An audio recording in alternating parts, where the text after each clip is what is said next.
Oke, halo selamat malam para pendengar podcast semuanya. Nah, kenapa dibilang malam? Karena kita lagi ngerekam ini malam-malam. Siapa kita? Kita adalah 3D. Nah, apa maksudnya 3D? Kita adalah CPNS dari Kementerian Dalam Negeri. Kebetulan nih nama kita sama-sama depannya D. Nah, saya Dila. Aku Desi. Saya Dimas. Nah, kita nih, tadi yang aku udah bilang, kita adalah CPNS di Kementerian Dalam Negeri. Nah, kalau saya sendiri penempatannya di Direktorat Jenderal Bina Keuangan Daerah, khususnya di Direktorat Perencanaan Anggaran Daerah. Kalau Mas Dimas dan Mbak Desi di mana nih? Mas Dimas di mana? Kalau saya sama dengan Mbak Dila di Dirjen Bina Keuangan Daerah, Oh? tapi kita beda direktorat.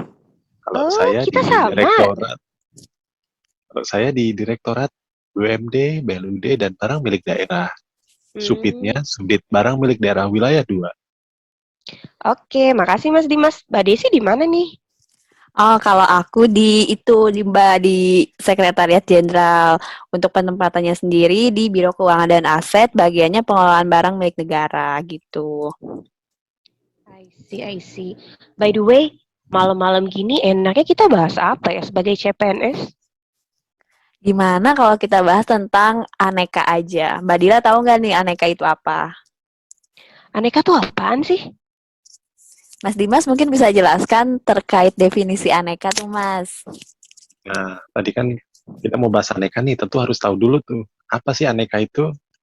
Jadi aneka itu adalah sebuah nilai-nilai dasar yang wajib dimiliki oleh setiap ASN, Mbak Dil. Sehingga kalau setiap ASN sudah menerapkan aneka, jadi dapat digunakan sebagai acuan dan fondasi dasar yang akan membentuk karakter ASN yang berdaya saing dan berkompeten. Widih, mantep tuh. Emang apa aja? Aneka tuh singkatan ya berarti? Betul. Iya, betul. Singkatan apa aja tuh Mbak Desi? Nah, aneka itu adalah singkatan dari A-nya itu akuntabilitas, N-nya itu nasionalisme, E-nya itu etika publik, K-nya komitmen mutu, dan A-nya anti korupsi. Itu Mbak Dil. Oke, berarti itu 5 nilai dasar, udah macam Pancasila aja nih, yang wajib atau harusnya bisa diterapkan oleh ASN ya. Betul. Sip. Pengen tahu dong, kita tadi udah bahas tuh yang aneka, itu singkatan dari apa aja kata-katanya. Tapi definisinya apa sih? Terus, kalau teman-teman nih, Mas Dimas, terus Mbak Desi, gimana sih menerapkan aneka dalam pekerjaan sehari-hari nih di kantor? Mas Dimas gimana? Oke, saya sedikit akan menjelaskan tentang yang pertama ya, yaitu akuntabilitas. Sebenarnya akuntabilitas itu hampir sama nih dengan responsibilitas. Tapi keduanya itu punya konsep yang berbeda. Kalau akuntabilitas itu adalah kewajiban pertanggungjawaban yang harus dicapai, sedangkan responsibilitas atau tanggung jawab adalah kewajiban untuk bertanggung jawab. Nah, beda kan? Jadi akuntabilitas itu sendiri adalah kewajiban setiap individu, kelompok, atau institusi untuk memenuhi tanggung jawab yang menjadi amanahnya. Jadi setiap ASN tentu dia punya tanggung jawab yang harus diemban sebagai amanahnya. Nah, kalau ditanya nih tadi Mbak Dila, apa sih penerapan yang sudah saya lakukan gitu kan di kantor sebagai ASN? Tentu saja yang saya lakukan, ya betul, yang pertama adalah saya menunjukkan bahwa saya mempunyai semangat etos kerja yang tinggi dalam melayani dan melaksanakan tugas dan fungsi saya sebagai ASN. Itu. Kemudian akuntabilitas saya itu adalah bahwa saya bisa dan cepat mengambil sebuah keputusan yang terkait dengan kebijakan publik. Itu yang pertama terkait dengan akuntabilitas, Mbak. Terus yang kemudian kita kenal juga N-nya itu adalah nasionalisme. Nah, nasionalisme itu sudah tahu, kita pasti semua paham bahwa nasionalisme itu adalah pemahaman mengenai nilai-nilai kebangsaan. Nilai-nilai yang berkaitan dengan kekuatan untuk mencintai bangsa dan negaranya dan mengamalkan setiap nilai-nilai Pancasila. Kalau ditanya penerapannya bagaimana sih? Gampang kok menerapkan nasionalisme di kantor. Contoh gampangnya yang sudah saya lakukan itu adalah saya selalu menjunjung tinggi toleransi dan menghargai segala perbedaan suku, agama, ras, dan antar golongan. Karena kita tahu ya Mbak, Kemendagri ini kan lingkupnya nasional, menaungi seluruh pemerintah daerah dari Sabang sampai Merauke yang tentu saja itu sudah pasti berbeda semuanya dari suku, agama, ras, Ya, dan antar betul, betul, golongan. betul. Sehingga kita yang harus kita pegang sebagai ASN yang menjunjung tinggi nilai nasionalisme adalah toleransi dan menghargai perbedaan yang ada. Nah, Oke, setuju itulah. banget tuh, Mbak. Nah, jadi itu 2 poin yang pertama tadi terkait dengan akuntabilitas dan nasionalisme. Mungkin poin selanjutnya nih kayaknya Mbak Desi yang akan menjelaskan karena juga lebih paham nih kayaknya Mbak Desi. Silakan coba Mbak Desi. Mau denger dong, apa tuh Mbak Desi selanjutnya tuh dari nilai-nilai aneka? Baik, terima kasih Mbak Dila, Mas Dimas. Nah, untuk aneka selanjutnya itu ada komitmen mutu. Komitmen mutu itu merupakan nilai yang harus dimiliki oleh setiap Kok udah ke individu. Kak duluan, Mbak? E-nya apa tuh? Oh iya, terima kasih Mbak Dila udah Iya, iya, iya. diingetin. Jadi E-nya itu adalah etika publik. Etika publik itu adalah refleksi tentang standar atau norma yang menentukan baik atau buruk, benar atau salah sebuah perilaku, tindakan, dan keputusan untuk mengarahkan kebijakan publik dalam rangka menjalankan tanggung jawab pelayanan publik.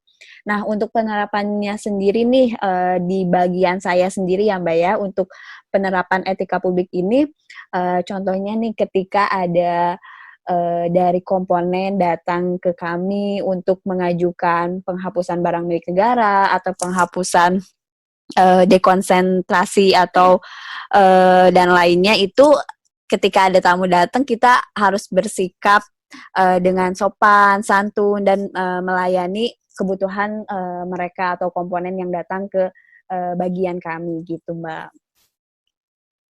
Oke, Selanjutnya, itu E ya. Berarti tadi etika ya, Mbak ya. Kalau iya, K-nya apa sih? etika publik. Nah, kalau K-nya itu ada komitmen mutu. Komitmen mutu itu ini sama juga nih nilai dasar yang harus dimiliki oleh ASN. Nah, nilai-nilai komitmen mutu itu ada efektivitas, efisiensi, dan inovatif dan berorientasi mutu. Jadi setiap ASN itu harus memiliki efektivitas, efisiensi, dan inovatif. Kenapa?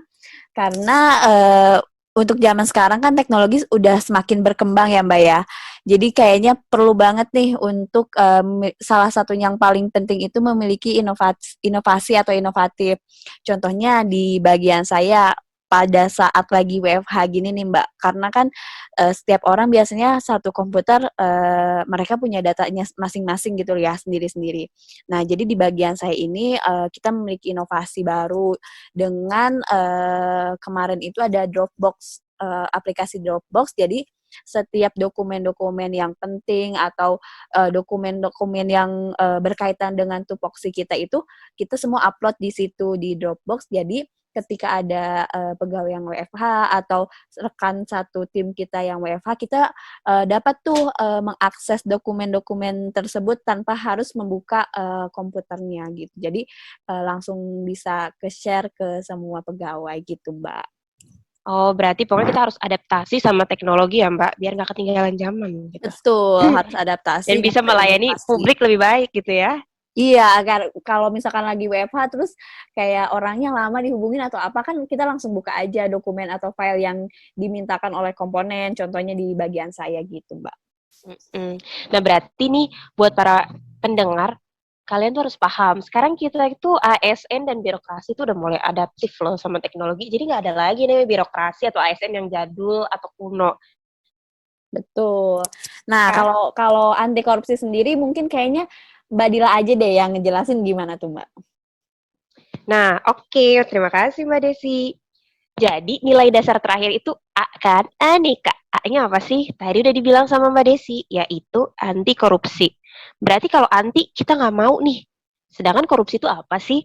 Korupsi itu adalah penyalahgunaan jabatan publik untuk memperoleh keuntungan pribadi.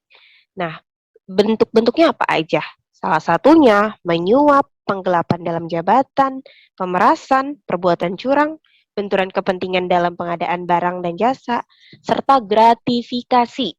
Nah, korupsi itu pokoknya yang udah sering kita denger lah ya. PNS kena kasus korupsi, terus pejabat kena kasus korupsi. Nah, kita tuh sebagai ASN milenial tuh pengen banget untuk memulai citra yang bagus nih, memperbaiki citra-citra terkait di pemerintahan tuh banyak korupsinya, banyak gratifikasinya. Nah, makanya cara saya untuk coba implementasiin ini, pokoknya hal ini dimulai dari diri kita kan. Nah, cara saya untuk mengimplementasinya itu, jadi misalnya nih, selalu di tempat saya itu sering datang daerah-daerah, khususnya wilayah timur, karena memang tempat saya responsibility-nya Indonesia Timur. Nah, biasanya Pemda ini datang untuk konsultasi, khususnya terkait APBD atau tentang SIPD juga. Nah, di situ saya ikut membantu atasan saya, dan setelah itu saya tidak pernah mengharapkan apa-apa sih, maksudnya nggak pernah minta imbalan atas pekerjaan saya, pokoknya anti suap dan anti gratifikasi. Apalagi nih di Direktorat Jenderal saya tuh udah menerapkan zona integritas, di mana PNS-nya itu harus anti korupsi. Nah, gitu Mbak Desi.